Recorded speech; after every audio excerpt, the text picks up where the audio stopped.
Good morning, everybody. Welcome to today's Reading the Red this Monday morning, and it's pitch black out there. But it's a nice morning, and it isn't raining. Mark chapter 8 and verse 38. For whoever is ashamed of me and my words in this adulterous and sinful generation, the Son of Man will also be ashamed of him when he comes in the glory of his Father. So, whoever is ashamed of Jesus, how can you be ashamed of Jesus now when Jesus was there 2,000 years ago?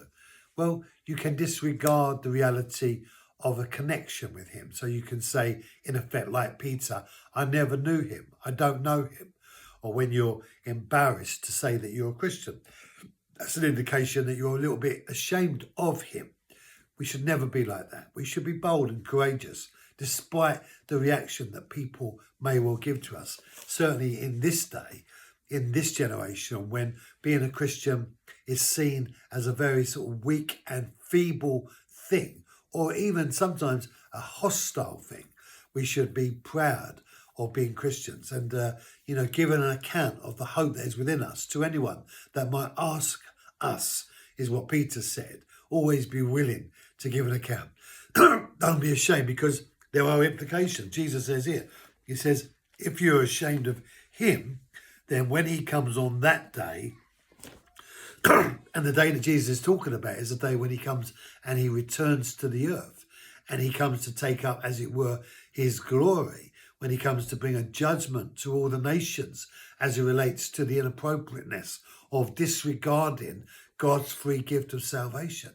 When Jesus returns to the earth and calls his own home to him to go to be with the Father, that sense of that day, Jesus says, when I come on that day, when you stand before me and I have to, in effect, declare you as being mine to the Father, on that day, he says, if you don't honour me even in your life, if you are ashamed of me while you're on earth, then I will be ashamed of you.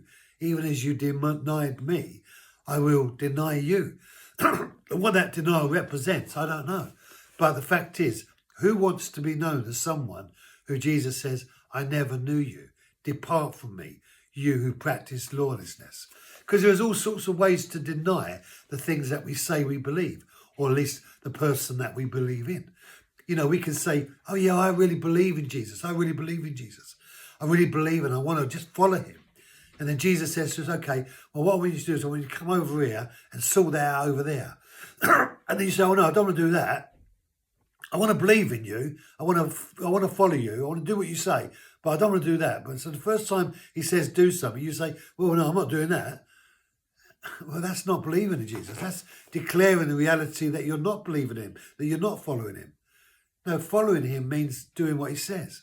So if you're going to honour him in terms of not deny him, then you're going to have to do what he says. Because if we don't, then it's like we're denying him. This concept of orthodoxy, orthopraxy. People believe in what they believe, but then they don't do what they say they believe. Well, what's that? That's not true.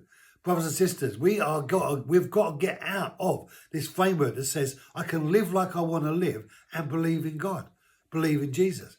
If Jesus is saying don't do this, we should be doing it. If Jesus is saying do that, we should be doing it.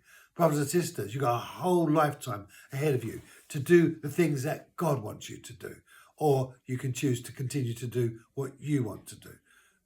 Who will you do? Who will you follow? Have a great day. Be blessed, and I'll see you tomorrow.